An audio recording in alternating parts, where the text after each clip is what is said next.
Greetings, Cleveland, and welcome to Creative Focus, the show that illuminates some of Cleveland's most talented and creative artists across the genres of film, dance, music, theater, and visual arts. I'm your host, Cornell Calhoun III, and today I'm excited to have on our show journalist, playwright, director, and my very dear friend, Mr. Christopher Johnston. Christopher, welcome to Creative Focus. Man, let's chop it up. Thank you. This will be cool. Okay, Chris, here we go. So there's a moment, I believe, that every artist, be it actor, musician, visual artist, that light goes off and you say, I got this. I can do this. Now for me, it was in junior high school. My junior high English teacher, Miss Evans, she had us write one-page essays. And I wrote an essay entitled, Why I Want to Be a Texas Ranger. And she thought that was the greatest literary piece of work ever. You know, the whole idea of this little urban boy who lived on Cedar and Central wrote about being a Texas Ranger. So I got an A on the paper, subsequently got an A in English. And what that did for me, it gave me confidence. It gave me confidence that I could do something. Now, I was just a C student, basically. But after that, I felt that I could get good grades in any of my courses. And then the rest is history. So for you, sir, when was that swag moment, that, chest out moment, that moonwalk moment, when you knew that you could be a successful writer? Well, I think it came a little bit later. I felt great in school about writing. I did really well without even trying that hard on tests, and there were essay tests and things. But when I started freelance, that was the real test as a writer for me. And probably about 6 or 7 years after I started freelancing, I wrote an article for the Plain Dealer Sunday magazine, which has gone the way of rotary phones. But it was about some new protocols to deal with strokes at university hospitals. And when the article came out, it blew up. It went like all over the country. People were picking it up. Wow. And then Good Morning America came to Cleveland and they broadcast from Public Square. And they had the doctors on that I had written about because they saw this article. Okay. And so it just showed me that I could have some impact on people. And it was actually very funny. The surgeons were great guys. They let me watch surgery. They were just really wonderful, really cool dudes. But the guy who ran the department was kind of an old jerk, and I'm being polite. So he wouldn't talk to me. So he's not in the article. So when Good Morning America came here, they didn't have him on the show, and he was just furious. And all the surgeons said, hey, Chris wanted to talk to you. You wouldn't talk to him. So. Right. But it just showed me that I could have some reach, because at that time I wasn't doing as much theater, and then that was a whole second awakening that I could do this professionally. And for theater, I was in the lab company, the intern program at the Playhouse, and we did these showcases, and my stuff always got great response, and the artistic director at the time, Josie Abity, she'd come over to me and say, wow, you should be in New York, you should get an agent. Right. So that's when I really started to think, oh, okay, I'm not kidding myself, I can do some theater. You can do some stuff. You can do some writing. Yeah. You can wear the big hat. That's right. What fascinated me when I was doing some research, as well as I know you, you've written over 3,500 articles for like the Plain Dealer, the History Magazine, Christian Science Monitor, American Theater, the Cleveland Plain Dealer, Time.com. I'm impressed. I'm even more impressed than I was before. Thank you. So as a journalist, because some of our audience may not know, how do you get work? Do you solicit, or do people call you, or how does that work? It's kind of a combination once you get started, but typically, even now to this day, 40 years later, I'm still pitching articles. So you have an idea for an article and you send it to the editor and then they approve it. But once you get to know people, they'll start to call you and assign things or send you a note and say, hey, we need this article written. And so it's a mix, but I still do quite a bit of pitching and And you're kind of on your own. You're your own boss. You're your own salesperson. You know. So do you kind of like figure out a topic and then write about it and then try to get one of the periodicals or to pick it up? Yeah. Is that how it works sometimes? Or Yeah, you kind of know what the publication's like, and then you try to, kind of target it towards them and let them know that you have this idea and you know who the people are. They want to know that you're for real. They want to know that you have access. You know, you can't just send a pitch that says, I want to interview President Obama. right. They want to know you can get to him and interview him and be real about it. So I'm usually writing about topics that I know, but the thing I love about freelancing is I can write about anything, everything. And so it's been a living university for me, and I've jumped out of airplanes. I've interviewed Tom Hanks. I spent a week with Congressman Kucinich in Washington after he got elected. I've interviewed countless CEOs and senators, and it's just a great opportunity, and everyday people too that I loved writing about. So. What kind of themes do you normally pursue when you're writing? Like if you're just writing an article on your own, what kind of themes do you pursue? Well, I really love it. It's really a great opportunity for me to write about things that I'm interested in. So because of the book and my focus on trafficking, human trafficking now, I'm always looking for those articles. I just pitched one this week about a program called Empower Her Now Network that helps people recover from being trafficked, which is so important because it's very difficult. I have a specialty area there. I've written about architecture, sports. I interviewed Jim Brown a couple times. I spent a day in the Cleveland Indians clubhouse in 1997 on their World Series kind of run for the. Wow. And they let me just hang out in the clubhouse. I was up in the press box. So it's just a lot of fun because I get to see, if I was sitting behind a desk at an ad agency, I would never have those opportunities, so. Do you have a dream project, something that you would love to pursue or to write about? I'm so focused now on the writing about people who've been abused, enslaved by trafficking. It's just such a horrendous, they estimate something like 40 plus million people are enslaved around the world, either for sex trafficking or labor trafficking. And I just want to do more and more because there's a lot of good people out there who are helping them, who are rescuing them. There are veterans, retired service guys who are now fighting trafficking. There was a guy from the CIA who quit the CIA to start helping people be rescued, because it's a lot of Americans being trafficked. And so I love writing about those things. So I'd like to get into one of their operations and really follow them and shadow them, one of these big rescue operations. And how do you do research for a project like that?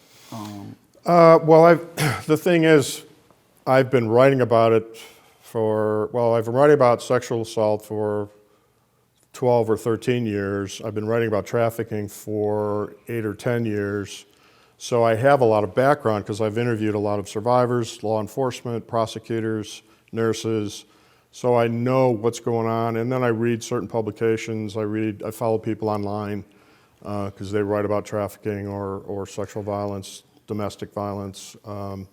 And so it's just always part of my life. Every day I'm reading something. And I just went last night to John Cranley, the mayor of Cincinnati, is running for governor, and Teresa Fetter, who is a state senator in Toledo, is going to be the lieutenant governor, run for lieutenant governor, and she is just a force of nature. She's been putting out legislation in the Ohio House for 15 years to prevent trafficking and to help survivors, and so it's just part of my world now. I'm out there all the time.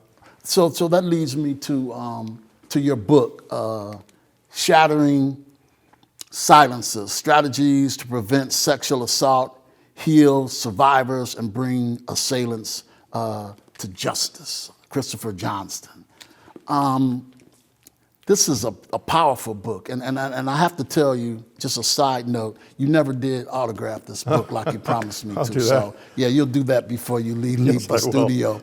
So what kind of research did you do for this? Did you actually interview survivors, Yep. people who were? Yep. Yeah, that's about 8 years of my life. And when I started it, I didn't know it was going to be a book.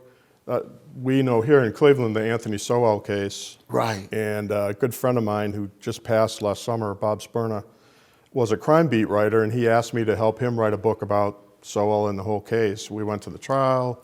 We interviewed some of the survivor families, people in the neighborhood, Mount Pleasant, where he lived. And I learned a lot. It was very beneficial for me, but the people that I really wanted to write about were the people who helped, from Cleveland Rape Crisis Center, sexual assault nurse examiners, Cleveland Police, sex crimes unit. And those, when I was meeting those people, they were more interesting to me because they were doing something to help. And Sowell was just this really dark, evil void. And he would sit in court and just, you'd kind of shudder just looking at him because you knew what he had done.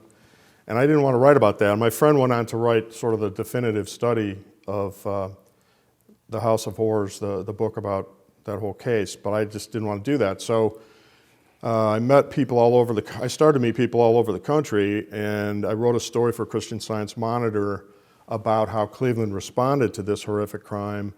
And I wanted to know, because this is my home, were we going to step up and do something good, or were we going to shove it under the rug? And we stepped up, and we became one of the lead cities in dealing with backlog testing of rape kits. In fact, I think the Cuyahoga County prosecutor, their special division for that, has the highest conviction rate, like 92, 93% conviction on those test kits, and some cities didn't do as well. So anyway, I saw that it was happening outside of Cleveland, and I had a book agent in New York, and I said to him, I think this is a book. I don't think it's just about Cleveland. And so I traveled the country. I went to conferences all over Portland, and I was all over from Boston to Portland and New York and Detroit. I spent a lot of time in Detroit because they were doing some really good things because of their prosecutor. So it just became this much larger project, and it took me all that time to do all the interviews, and I did interview a lot of survivors that were just really brave, resilient people who are out there doing good things now, even though they had been hurt so badly. So that's what's interesting to me, is how these people survive this and move on, because I think it's a far more horrible crime. People say, oh, get over it.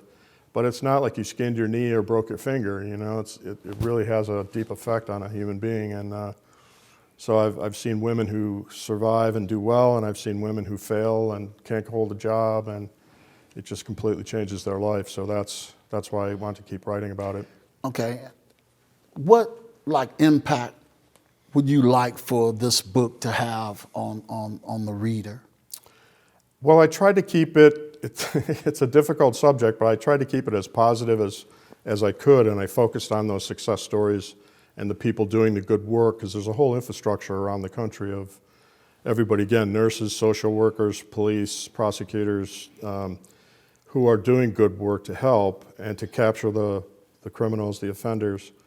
So I try to focus on that in all that I write, so that people learn about this world, because most people don't want to read about it, or they don't unless they're really into social justice, which I am. So I hope that they'll learn something from it and be encouraged by the good work that can be done if we all work for legislation to help and support our communities.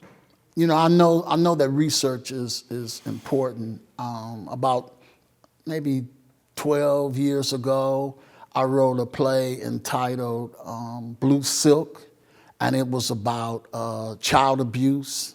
And basically what I did was I videotaped all of the Oprah Winfrey shows, because there was a period when every show Oprah Winfrey would highlight something about child abuse. And so what I did was I taped all those shows, and then I wrote that play based on Oprah Winfrey's ideas about child abuse. And actually that play, and it goes back to what you said, that play was a national award winner at the Eugene O'Neill National Playwriting Conference. But because of the topic, you know, we couldn't get it produced. Yeah, you know, people don't, you know, they don't really want to talk about it or deal with it. Yeah. You know what I'm saying? So I understand what you're saying in terms of that. But it's a powerful book. So what was the most difficult thing about the book, or some aspect of the book that really bothered you, but you had to like fight through it, would you say?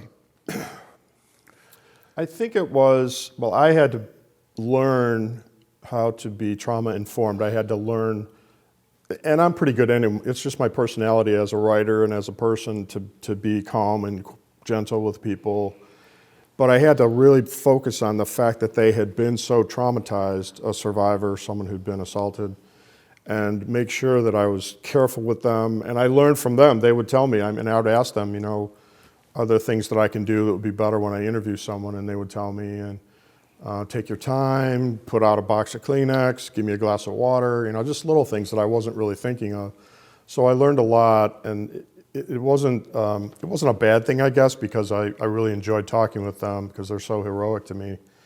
But it was just something I had to be conscious of that I hadn't prior to that, because I would talk to cancer survivors and things, but not on this level, not on this scale of going across the country and meeting people who didn't know me from Adam. Right. And here they are telling me these very intimate details of what happened to them. And so did you talk to the people beforehand, and they agreed to yes, be interviewed? Yeah, I typically would work through someone I knew. Okay. Like here it was Cleveland Rape Crisis Center. They would introduce me to people. And that was good because I developed those relationships and they trust me, and I'm working with them now on a new project.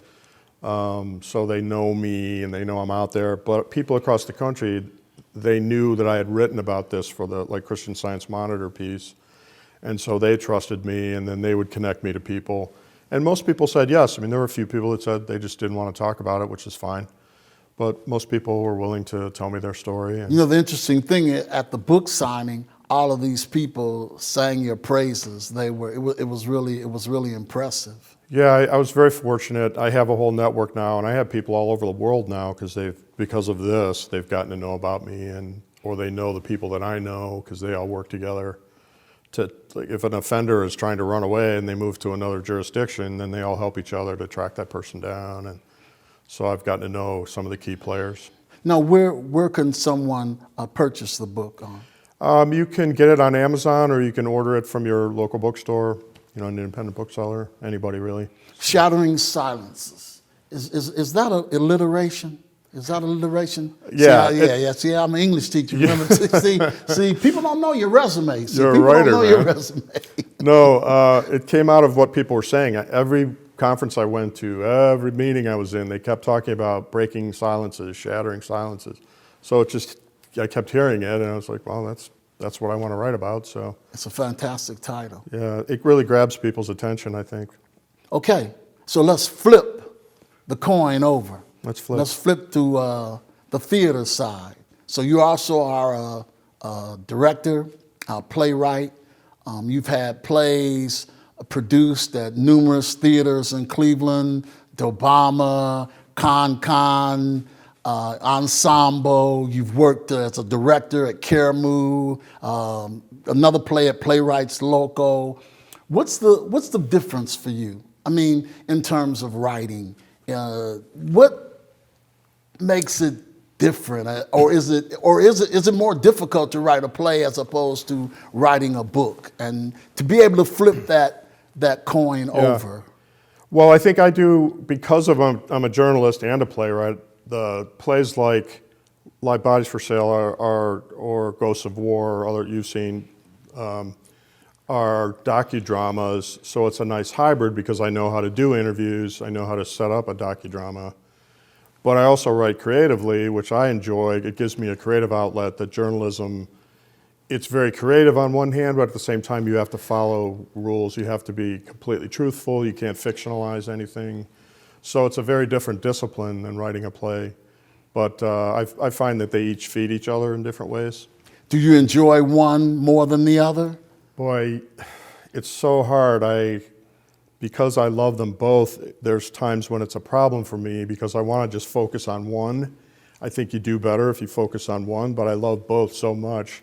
And theater's been part of my life. Our parents took us to plays, and so that's been part of my life a lot longer than journalism, but I've always loved books and writing. And so it's a challenge, but I think I've been able to do both fairly well, and have a success in both. So Did you ever do any acting prior to your playwriting? I was in a 7th grade play, and I played Sir Gawain and Sir George and the Dragon. And Cal, it was such a brilliant performance, I retired right there. You took your Oscar and went home. There was no more to do. Tony, I should say your Tony. Yeah. You took your Tony and went home. No, because I'm a playwright, because I'm a director, I have such tremendous aspect for great actors, and I see the work that you do, and I couldn't do that. I just didn't have that skill. Thank you very much. I appreciate that on my own show. Get to get some props, We have a clip of Live Bodies for Sale, and did Live Bodies for Sale? Did it come out of Shattering Silences? Indirectly, because of the people I was working with in law enforcement and Renee Jones. I'm going to shout out Renee Jones because she's like a Mother Teresa here in Cleveland. She has the Empowerment Center that works with survivors, and she's been doing it, she's ahead of the curve before there was a curve. And so I started to meet them because of the book, and that introduced me to the whole new topic, and so that's where the play came from. The Renee and people, that's really the people in the play are from her Empowerment Center, the survivors. Detective Morgan is from the task force here, the Human Trafficking Task Force that the county has. Rick Bell was the prosecutor at the time, he's now a judge. So they all came from the people I met because of the book. So how long did it take you to write Live Bodies for Sale? Probably about 4 years. Wow, 4 years. Yeah, it took me a while to get all the interviews and have enough, because I would interview people multiple times so that I had the whole story. That's the other thing. Sometimes it's very hard to sit down with a survivor and talk to them for a long time. Right. Because they eventually you see them, and I would immediately cut off the interview if they started to show any sign of getting upset. So it took me a while, and those I do on my own time. I'm not being paid, so I kind of have to balance that with my work and work on those plays. You work them on your own time. Right. So it just took me that long to get what I really needed, and what I felt comfortable with was a good play. And this production was at Playwrights Local, right? Yes. And the director was Terrence Spivey. Yeah. Our friend Terrence Spivey. Yeah. Okay, so let's take a look at this clip from Christopher's play, Live Bodies for Sale.